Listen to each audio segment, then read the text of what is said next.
이 시간 베드로후서 1장 1절에서 2절 말씀을 가지고 우리 주 예수를 알므로 라는 제목으로 함께 은혜를 나누겠습니다. 우리는 지난 시간에 믿음이 보이지 않는 것들의 증거라고 했습니다. 보이지 않는 것은 하나님의 영광, 하나님의 나라, 하나님의 안식입니다. 그것을 지금 여기서 누리고 있는가, 그리고 그것을 나누고 있는가 하는 것입니다. 다시 말해서 주인이 우리 옆에 없습니다. 예수님이 지금 이 예배 자리에 육체적으로 우리의 눈에 보이지 않습니다. 하지만 예수님이 내 옆에 계신 것처럼, 함께 있는 것처럼 주인이 명령하시는 그 말씀과 명령에 순종함으로 주인의 뜻을 이루는 것이 바로 믿음이라는 것입니다. 그 믿음이 우리에게 있는가 확인해야 하고, 오늘은 그 믿음과 알미 어떤 관계가 있는가 한번 생각해 보도록 하겠습니다. 베드로서 1장 1, 2절은 편지의 도입부이기는 하지만 단순한 인사가 아니라 기독교 신앙의 핵심인 기독론, 예수님이 누구신지, 구원론, 어떻게 구원을 받는지 압축되어 있는 구절이기도 합니다. 먼저 베드로는 자기를 소개하는데요, 시몬 베드로, 그리고 종과 사도로 소개합니다. 시몬 베드로는 헬라식 이름인 시몬 대신에 히브리식 이름인 시므온을 사용했습니다. 가장 오래된 사본에서 기록되어 있는데요, 이 시몬은 하나님이 들으셨다라는 샤마에서 나왔습니다. 샤마. 그래서 이 시몬이라는 이름은 당시에 유대인들에게 흔한 이름이었습니다. 예수님을 아기의 모습으로 첫 번째 만났던 사람도 시몬이죠.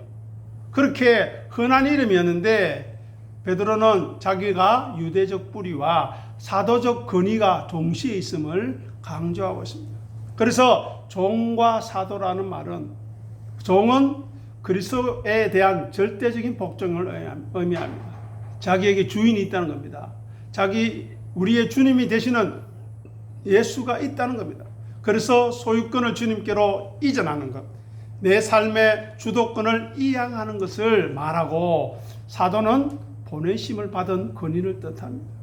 그래서 베드로는 권위를 내세우기 전에 먼저 자기는 그리스도의 노예임을, 종임을 자처하는 것입니다. 다음으로 믿음의 성격에 대해서 규명하고 있습니다. 동일하게 보배로운 믿음이다. 이것은 동등한 가치를 지닌다는 뜻입니다. 베드로는 자신의 사도적인 믿음과 수신자들, 아마도 이방인들을 포함한 후대 성도들이 될 것인데, 그들의 믿음에 가치에 있어서 완전히 동등하다는 뜻입니다. 직분의 차이는 있을지 몰라도 구원받는 믿음의 질과 가치에는, 예수님을 섬기고 따르는 일에는 차별이 없다는 것입니다.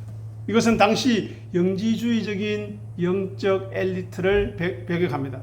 자기만 옳다고, 나만 영적인 체험과 지식을 가지고 있다고 주장하는, 자기만 제대로 믿는다고 착각하는 것을 배격한다는 것입니다. 그리고 믿음을 받았다고 하는 의미를 추가합니다. 이것은 제비 뽑아 얻다, 할당받다는 분사인데요, 믿음은 인간의 노력으로 쟁취하는 것이 아닙니다. 인간의 수고로 일구는 것이 아닙니다. 하나님의 주권적인 은혜로 선물로 주어진 것임을 우리에게 말하는 것입니다. 다음으로 구원에 근거한 하나님과 예수 그리스도의 의를 힘입었다고 했습니다. 그 의가 무엇일까요? 예수님을 보내시고 아기의 모습으로 이 땅에 성육신하게 하시고 자기를 비우고 낮춤으로 십자가에 죽기까지 하나님의 뜻에 순종하는 그 섭리와 의지와 계획을 우리가 믿고 알고 받아들이는 것입니다. 이렇게 믿음을 얻게 되는 근거는 인간의 자격이 아니라 하나님의 공의 또는 예수 그리스도의 의인 것입니다. 예수님을 오직 하나님의 뜻을 이루려고 집중했습니다. 우리도 그러한 거 물어봐야 합니다. 교회 와서 교회의 머리이신 예수님의 뜻을 이루려고 생각하는가, 아니면 내 고집 피우는가 생각해야 합니다. 예수님은 하나님의 뜻을 이루는 것을 자기의 양식으로 삼으셨습니다. 그리고 하나님 아버지의 영광만, 자기의 영광이 아닙니다. 아버지의 영광만 생각하는 순종을 우리에게 보이신 분이 우리의 주인이라는 겁니다. 근데 그 주인을 닮지 않고 종이 자기 멋대로 보내신 종을 무시하고 채찍질하고 욕하고 때린다면, 돌로 친다면 어떻게 될까요? 반드시 심판받는다는 것입니다. 하나님은 공평하시기에 사람을 외모로 취하지 아니하시고 누구에게나 차별 없이 믿음을 주셨다는 의미로 해석할 수 있습니다. 그리고 2절 보시면 우리 주 예수를 어떻게 해요? 알므로 은혜의 평강이 더욱 많도록 기원하고 있습니다. 이것은 단순한 정보를, 성경적인 지식을 많이 가진 것을 의미하지 않습니다. 깊고 인격적이며 체험적인 지식을 말합니다. 그래서 사도 바울은 에베소서 1장 27절에서 이렇게 이야기합니다. 우리 주 예수 그리스도의 하나님, 영광의 아버지, 우리에게 지혜와 계시의 영을 주셔서 아버지를, 하나님을 알게 해달라고 기도하시는 것입니다. 그래서 베드로후서에서 사도 베드로는 당시의 거짓 교사들, 영지주의적 역량에 맞서서 영적이고 육적인 구별을 극단적으로 하는, 육의 일은 무조건 하지 않아야 되고 더러운 것이고 배척해야 된다는 그것에 맞서서 올바른 지식이 무엇인가, 우리의 부족하고 연약하지만 이 육신을 통해서 자기 부인과 자기 십자가의 은혜가 나타나야 하는 것을 강조하면서, 은혜와 평강은 신비적인 체험이 아니라 그리스도를 인격적으로 올바르게 아는 바른 지식에서 정식되고 증가된다는 것입니다. 그래서 오늘 본문은 예수 그리스도의 신성을 강조하고 있습니다. 베드로는 서신 시작부터 예수님을 누구라고 부릅니까? 하나님이라고 부릅니다. 기독교 신앙의 대상이 우리는 누구인지 명확하게 알아야 합니다.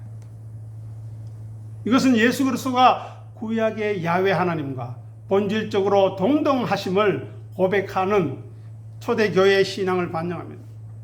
구원은 오직 하나님만이 주실 수 있기 때문에 구원자 예수는 곧 하나님이어야 하는 것이고, 그분이 구원의 실체이고, 그분이 하나님과 하나된 분이시고, 그분이 우리를, 하나님을 아버지로 소개시켜 주시는 놀라운 하나님의 아들이었다는 것입니다. 다음으로 성도의 동등성을 언급합니다. 교회 안에는 목회자, 평신도, 직분자들 역할은 구분되어 있지만, 그러나 하나님 앞에서 영적인 신분은 동등하다는 것입니다. 어떻게 해요? 하나님 자녀, 하나님의 백성이라는 것입니다.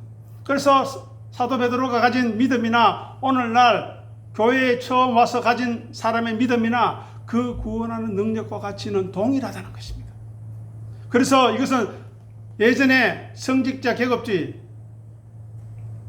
성직자가 아니면 넘볼 수 없고, 성직자에게 잘못하면 저주받고 심판받고, 아니 그때 체벌까지 했던 그런 계급주의를 타파하고 만인 제사장직을 지지하는 중요한 근거가 되는 것입니다. 하지만 예수님은 분명하게 말씀하셨습니다.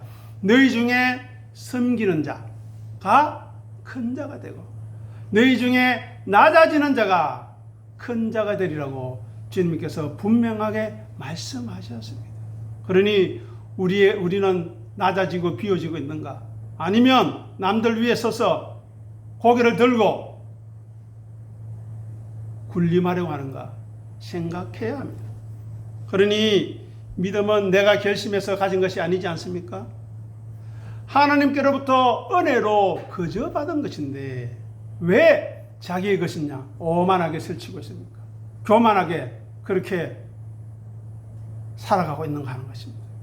또한 이것은 그리스도의 의에 기초합니다. 그것은 예수님이 우리의 주님이라는 겁니다. 주인이라는 것입니다. 이것을 인정해야 합니다. 우리는 예수님의 제자입니다.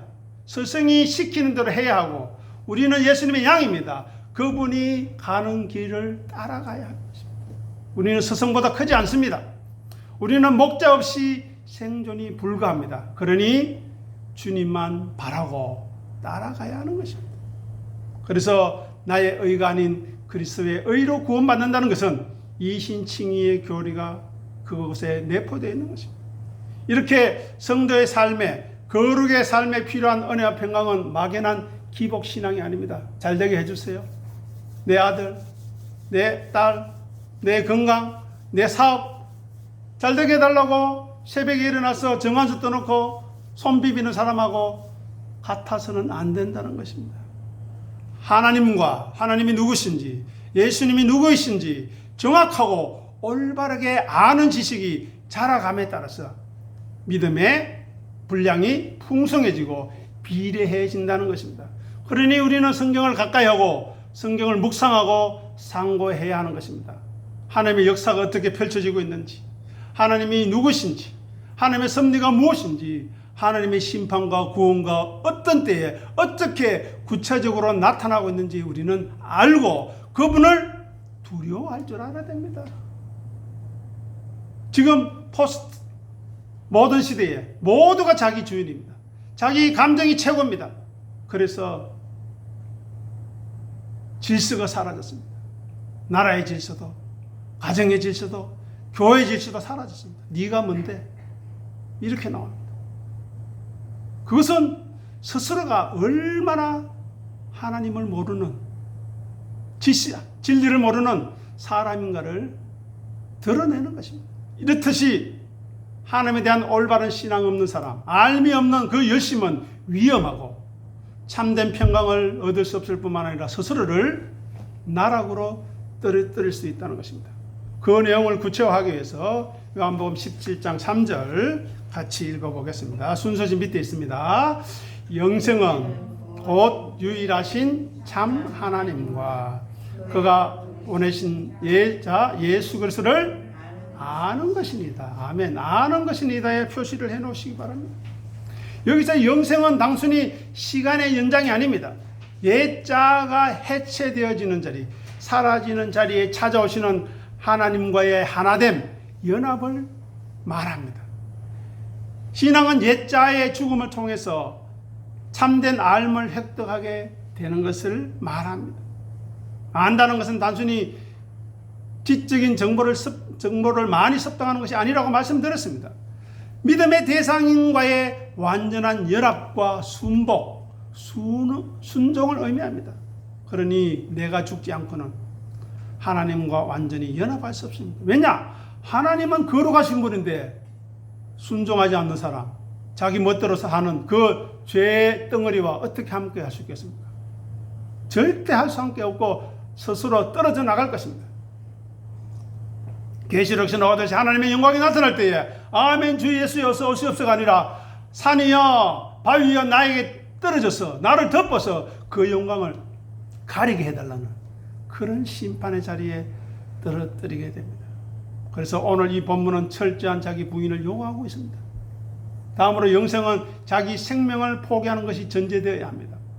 성경에서 생명은 크게 두 가지로 이야기합니다. 첫째는 생물학적 세상적인 생명과 두 번째는 하나님의 영원한 생명으로 나뉩니다.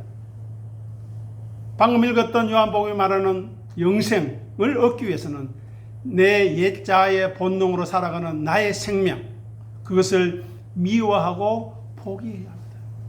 미워하라는 것이 성경에서 무슨 의미라 그랬습니까? 내가 더 사랑하고 내가 더 우선시해야 될 것이 있다는 표현이라 그랬죠. 그것이 무엇입니까? 하늘에 계신 우리 아버지, 믿음의 주가 되시는 예수님, 그리고 예수님의 이름으로 오시는 진리의 성령님, 우리의 삶에 우선시되어야 한다는 것입니다. 따라서 영생은 그저 몸뚱아리 없이 영만 죽어서 천국에 가는 것이 아닙니다. 지금 여기에서 나라는 우상이 죽고 나라는 신이 죽고 하나님의 생명이 나를 지배하는 상태를 의미하는 것입니다. 내 옛자가 왕노하는 곳에는 영생이 머물 수 없습니다. 안식이 머물 수 없습니다. 은혜가 있을 수 없습니다. 그래서 다음으로 영생은 하나님과 예수 그리스도를 뭐라고요? 아는 것, 존재론적인 항복을 의미합니다. 이 알은 히브리어 야다의 배경을 갖습니다. 부부관계처럼 서로 깊이 섞이고 체험하는 인격적인 알입니다. 속속들이 다 알지요. 그래서 서로를 배려하고 존중해 줄 수 있지만 남을 상대를 깎아내리고 평가절하고 비참하게 만들 수도 있는 것입니다. 그래서 누군가를 인격적으로 깊이 안다는 것은 나의 독립성을 포기하고 그를 받아들이는 것입니다. 하물며 창조주를 안다는 것은 피조물인 나의 주권을 완전히 내려놓고 그분의 통치 아래에 들어가는 전적인 항복 없이는 불가능한 것 아니겠습니까? 그래서 예수님이 자기를 부인하고 자기 십자가를 지고 제발 나를 따라오라고 말씀하시는 것입니다.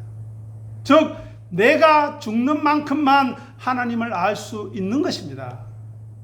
자기 옛자가 펄펄 살아뛰는데 내 잘났는데 내가 더 멋있고 내가 더 괜찮은 사람인데 하나님을 그 사람은 지식으로 알지는 몰라도 생명은 알 수 없습니다. 몇 마디 물어보면 압니다. 얼마나 깡통인지 비어있는지. 그런데도 제가 몰라서 여지껏 게을러서 죄송합니다가 아니라 니는 뭔데? 니는 그렇게 사나? 그렇게 몰아댄다는 것입니다. 악한 죄인들이. 다음으로 유일하신 참 하나님에 대해서 이야기합니다. 이 말은 무슨 말입니까? 나의 옛자와 가짜신을 폐위시켜버리는, 떨어뜨려버리는 의미입니다. 인간의 본성은 자기 자신을 인생의 주인으로 곧 우상으로 신으로 모시고 삽니다. 오죽했으면 내 인생은 나의 것이라는 노래가 있겠습니까? 그러나 하나님을 유일한 참신으로 인정한다는 것은, 고백한다는 것은 나는 신이 아니다, 피조물이다, 그리고 내 인생의 주인은 내가 아니라는 철저한 자기 부정의 선언이라는 것입니다. 그러니 우리 안에는 자아라는 가짜 하나님, 내 고집이라는 가짜 신, 내 경험과 생각이라는 가짜 덩어리를 십자가에 못 박아서 끌어내리지 않으면 유일하신 참 하나님은 결코 우리의 주인이 될 수 없는 것입니다. 왜냐? 두 주인은 섬길 수 없기 때문입니다. 그래서 영생은 예수 그리스도를 아는 것을 의미합니다. 십자가의 길을 아는 것을 의미합니다. 하나님이 보내신 예수님은 영광의 왕이기 이전에 고난받는 종이며 자기를 비워 죽기까지 복종하신 분, 죄인을 사랑하신 분입니다. 생각해 보십시오.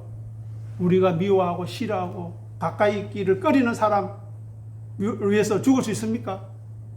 죽는 건 고사하고 내 피같이 아끼는 돈, 그 사람을 위해서 아무런 대가 없이 줄 수 있습니까?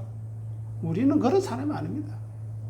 우리는 그만큼 더럽고 악하고 추하고 못된 사람입니다. 그것을 알아야 합니다. 그것을 모른다면 우리는 신앙한다 할 수 없습니다. 그러므로 예수님을 안다는 것은 그분이 가신 십자가의 길, 낮아짐과 깨어짐의 길을 우리도 함께 걷겠다는 결단이요, 그렇게 해야 한다는 이해를 말하는 것입니다. 안락한 자아 속에 머물면서 돈 가지고 자기의 미래를 보장받고자 하면서 십자가의 예수님을 아는 것은 불가능합니다. 스스로를 속이는 일입니다. 이것은 고난의 교제, 십자가의 흔적을 가진 그 사람의 삶을 통해서 완성되는 지식인 것입니다.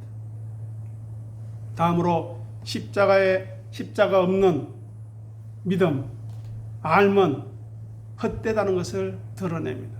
왜냐하면 성경에서의 알면 순종이 있어야 되기 때문입니다.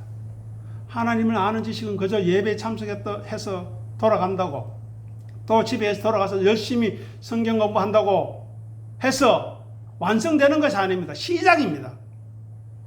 그 다음에 어떻게 해야 되냐? 나를 부인하고. 왜 예수님이 부인하라 하지? 왜 그것이 중요하지? 왜 그것이 가치 있지를 알고 말씀에 순종하여 십자가를 지는 삶의 자리에서, 내가 예전에는 이렇게 했는데 오늘은 내가 나를 내려놔야 되겠구나, 좀 참아야 되겠구나, 억지로가 아니라 예수님의 십자가를 생각하고 목까지 욕이 나오려고 하는데, 아, 예수님, 제가 이런 사람입니다. 용서해 주십시오. 라고 한 번씩 인내하고 참는 시간이 우리에게 주어질 때 우리는 완성되어지고 성숙되어 가는 것입니다. 그래서 순종이 없는 삶은 오히려 옛 자아를 비대하게 하고 뚱뚱하게 만드는 독이 되고 교만이 되는 것입니다. 그래서 영생의 현재성은 자기 옛 자아의 죽음의 상태를 말하는 것입니다. 영생은 단순히 오래 사는 것이 아닙니다. 하나님과 연합하는 삶을 의미합니다. 한번 생각해 보십시오. 하나님과 함께하는 삶이 우리는 무엇인지 알고 있습니까?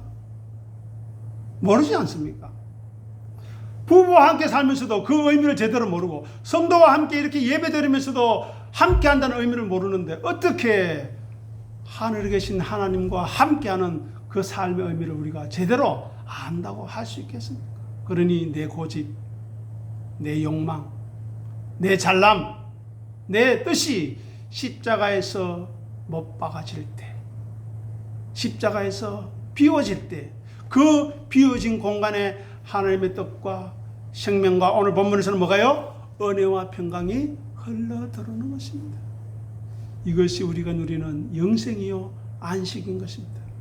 그래서 영생이라는 것은 죽어서 가는 천국만을 말하는 것이 아닙니다.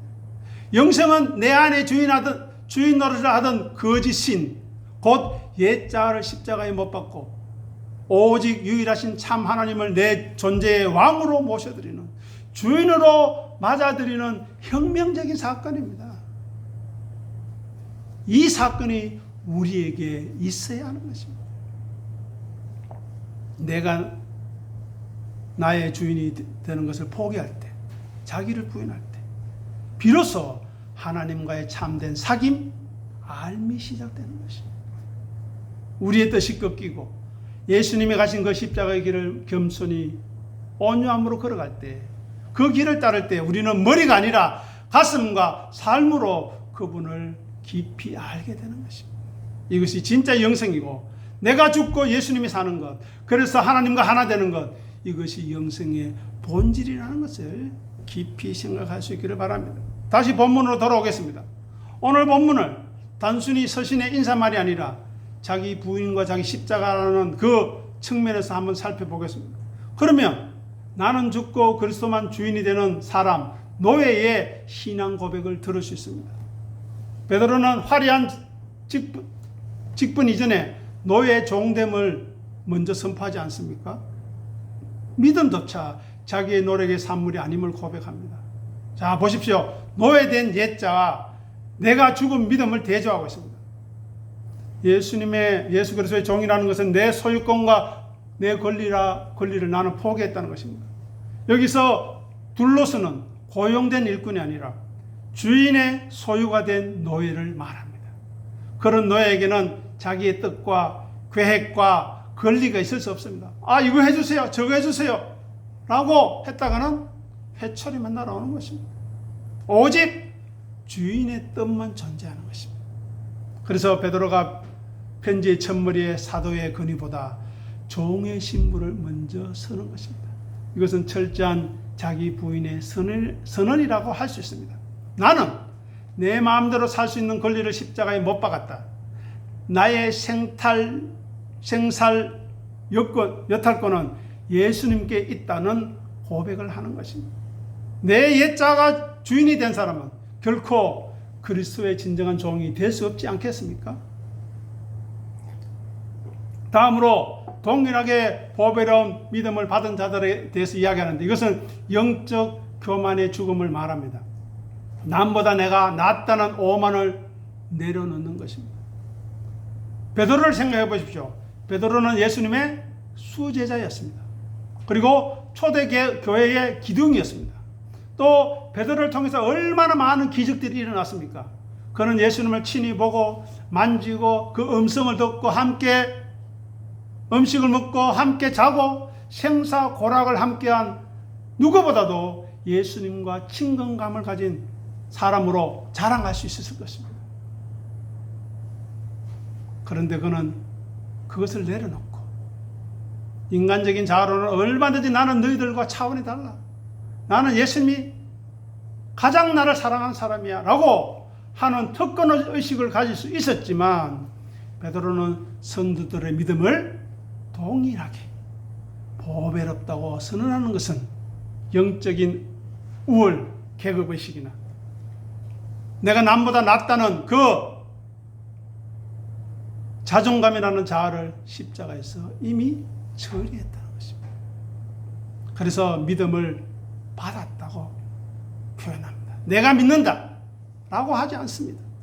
믿음을 나의 공로가 아닌, 공로나 의지가 아닌 외부로부터 주어지는 선물임을 인정하는 것이 바로 내가 잘 믿어서 구원받았다, 내가 열심히 해서 교회가 잘 돼간다는 그런 오만이 아니라 자기 종교적 자아, 종교적 열심, 자기 의를 부인하는 것입니다.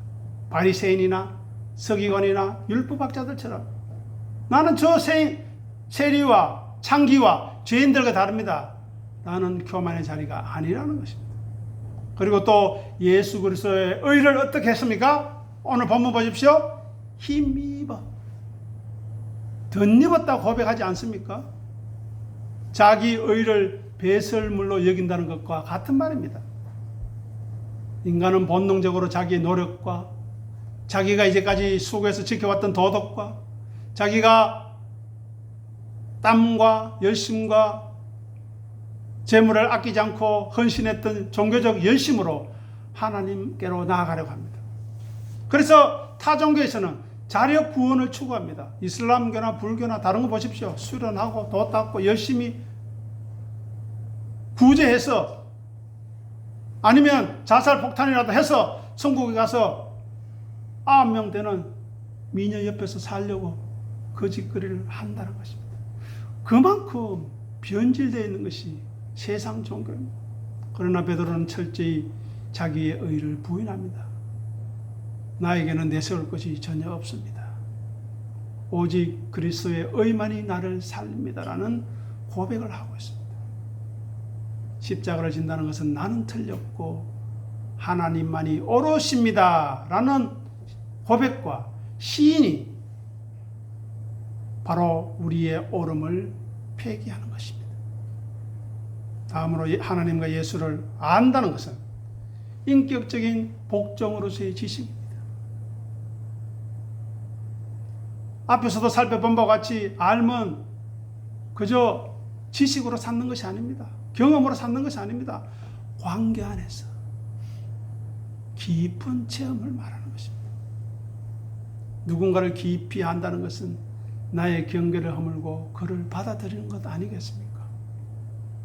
예수님을 참으로 안다는 것은 내 고집과 내 옛자아의 벽을 허물고 예수님의 통치를 우리 안에 받아들이는 항복의 과정입니다. 십자가 없는 지식은 교만하게 하지만 자기 부인이 있는 지식은 오늘 본문처럼 은혜와 평강을 낳게 하는 것입니다. 그래서 이 본문은 오늘 본문은 십자가를 통한 정체성, 그리스도인의 정체성이 어떻게 형성되는지를 우리에게 잘 보여줍니다. 첫 번째, 소유의 이동입니다. 신앙의 시작은 내가 예수님을 영접했다는 주체적인 행위 이전에 예수님이 나를 소유하셨다, 나를 부르셨다, 나를 선택하셨다, 나는 그의 종이다, 이 객관적인 사실을 받아들이는 것입니다. 그것이 억울한 것이 아니고 그것이 감사의 조건이 되는 것입니다. 그래서 우리의 인생의 핸들을 주님께 넘기는 것, 이것이 구체적인 자기 십자가의 모습입니다. 두 번째, 공로 사상의 철폐입니다. 믿음이 내 행위의 산물이라고 내가 수고해서 얻었다고 생각하는 순간 옛자아가 살아납니다. 자랑하고 싶습니다. 드러내고 싶습니다. 저 사람보다는 내가 낫다. 야, 저래밖에 못하나, 너무하다 하면서 자기를 자랑합니다. 내 손의 힘으로 했지, 내 능력을 했지, 욕심을 냅니다. 욕심이 잉태한 적 죄를 낳고 그 죄가 점점 장성하여 어떻게 해요? 자기를 죽이는 겁니다. 아니, 그 자체가 죽은 거라고 했습니다. 저는 항상 미래적 심판도 말씀드리지만 현재적 심판을 말씀드립니다. 지금 이 시간 하나님의 말씀을 간절하게 받아들이지 않고 보내신 종을 통하여 전가하는 이 말씀이 하나님의 말씀임을 내 주인의 말씀으로 받아들이지 않는 것 자체가 심판이라는 것입니다. 그래서 믿음이 선택받아 주어진 선물임을 우리가 깊이 할 때 우리는 납작 엎드릴 수밖에 없는 것입니다. 그것이 참된 겸손이며 자기 부인이며 참된 예배인 것입니다. 마지막으로 능력의 원천입니다. 베드로는 은혜와 평강을 자아 실현이나 자아 성취에서 찾지 않습니다. 하나님을 아는 지식, 하나님과의 관계에서 찾습니다. 그것이 무엇이라고 했습니까? 성경에서 영생, 복이라고 하지 않았습니까? 옛자아를 살찌우는 세상의 평안을 거절하고 주님과의 사귐에서 오는 평안을 선택하는 것이 바로 제자의 삶인 것입니다. 누가복음 17장 10절 광고란을 통해서 함께 읽어보겠습니다. 이와 같이 너희도 명령을 받은 것을 다 행한 후에 이르기를 우리는 무익한 종이라 우리가 하여야 할 일을 한 것뿐이라 할지니라. 아멘. 무익한 종이 뭡니까? 있어도 되고 없어도 되는 종입니다. 그런데 주인이 써주니 감사할 따름이죠. 주인이 밥을 주니 감사할 따름이죠. 주인이 물을 주니 감사할 따름이죠. 주인이 옷을 주고 살 수 있는 거처를 주니 감사할 따름인 것입니다. 내가 이 일을 했으니 칭찬받아야지, 보상받아야 되지 하는 보상 심리를 내려놓는 것이 진짜 십자가를 진 종의 태도라는 것입니다. 다음 고린도전서 4장 7절 읽어보겠습니다. 누가 너를 남달리 구별하였느냐? 네게 있는 것 중에 받지 않은 것이 무엇이냐? 네가 받았은즉 어찌하여 받지 아니한 것 같이 자랑하느냐? 보십시오. 우리가 가진 것 중에 받지 아니한 것이 있습니까? 우리 생명이 우리 것입니까? 우리가 가진 재물이 우리 것입니까? 재물 얻을 능력을 주셨다고 하지 않습니까? 인정되십니까? 그렇게 고백하고 있습니까? 그 사람이 복된 사람입니다. 아닌데요. 내가 했는데요. 내 건데요. 그거는 마귀의 자식입니다. 마귀가 그를 시키거든요. 그래서 이야기합니다. 그 다음 보십시오. 받아놓고 자기 것도 아니면서 어찌해요? 받지 않은 것처럼 자기 것처럼 고집 피우느냐, 욕심 부리느냐, 더 나아가서 자랑하느냐 이야기합니다. 이 말을 듣고 부끄럽습니까? 부끄러우면 회개하시면 됩니다. 이 말을 들은데도 아무런 감각도 없고 당당하십니까? 죄입니다. 그래서 이야기하잖아요. 누가 너를 남달리 구별했노? 누가 너를 그래 교만하게 만들더냐? 누가 너를 그렇게 오만하게 만들더냐? 누가 너를 어떻게 그렇게 자기밖에 모르는 그렇게 고집불통으로 만들더냐? 묻는 것입니다. 믿음이 우리의 능력이 아닌 받은 것임을 알 때, 은혜도 평강도 받은 것임을 알 때 교만한 자아는 쓸 자리를 잃게 되는 것입니다. 이제 정리해 보겠습니다. 오늘 본문을 통하면 이렇게 고백할 수 있습니다. 나는 시몬 베드로입니다. 하지만 내 진짜 이름은 예수님의 노예 종입니다. 나에게는 내 인생에 대한 소유권이 없습니다. 내가 사도로 일하는 것도 내 야망이 아니라 내 주인의 명령일 뿐입니다. 그렇게 베드로는 고백하고 있습니다. 우리들도 마찬가지입니다. 우리들이 가진 믿음은 우리들이 똑똑하거나 착해서 얻어낸 훈장이 아닙니다. 우리가 잘나서 주신 것이 아닙니다. 하나님은 그저 선물로 툭 던져주신, 할당해 주신 은혜입니다. 이것이 기분 나쁘십니까? 기분 상하게 받아들여지십니까? 교만한 자입니다. 더러운 자입니다. 우상 숭배하는 사람입니다. 자기가 괜찮은 사람인 줄 착각하고 오해하는 것. 그것이 바로 죄인들의 교만한 특징입니다. 못된 악한 죄인들의 모습인 것입니다. 그러니 제발 잘 믿는다고 나는 괜찮은 사람이라 우쭐대는 그 못된 자아를, 옛사람을 버려야 합니다. 그렇지 않고는 영생도 은혜와 평강도 없습니다. 우리들의 의로움을 쓰레기통에 던져버리고 오직 예수님의 의로움만 옷 입어야 합니다. 더 입어야 합니다. 그것이 기독교 신앙의 핵심입니다. 우리 옛사람이 죽고 예수님이 주인이 되시는 그 자리, 그 깊은 알매 관계 속에서만 세상이 줄 수 없는 참된 평강이 우리에게 깃들 것이고 누리게 될 것입니다. 그러니 우리 삶 속에서 하나님의 평강과 은혜를 원하신다면 세상을 기웃거리지 마시고 자기를 기웃거리지 마시고 예수님을 더 깊이 알아가는 말씀의 자리로 나아가시기를 부탁드리고 권면합니다. 제발 말씀을 가까이 하십시오. 묵상하십시오. 상고하십시오. 그것이 우리의 복입니다. 과연 그러한지 시험해 보시기 바랍니다. 기도하겠습니다. 아버지 하나님, 은혜를 감사합니다. 사도 베드로는 이야기합니다. 나는 종이다. 나는 하나님의 것이다. 나는 하나님의 믿음을 받았다. 그리고 그 예수를 알므로 은혜와 평강이 주어졌다 고백합니다. 어부였던 베드로, 자기 고집과 자기 생각과 자기 주장이 강했던 베드로, 사단아 내 뒤로 물러가라 라는 말씀까지 들을 정도로 오만했던 베드로가 이렇게까지 낮아지고 비워졌어. 오늘 이 시간 진리의 성령님을 통해서 우리에게 권면합니다. 우리의 주인이 누구인지, 우리의 창조주가 누구인지, 우리의 구원자가 누구인지, 하늘에 계신 우리 아버지가 진정 우리의 아버지이며 우리의 남편인지 예수 그리스도가 우리의 신랑인지 묻고 있습니다. 그 질문에 아멘으로 화답하게 하시고 자기 부인과 자기 십자가의 삶으로 응답하게 도와주시옵소서. 예수님의 이름으로 기도합니다. 아멘.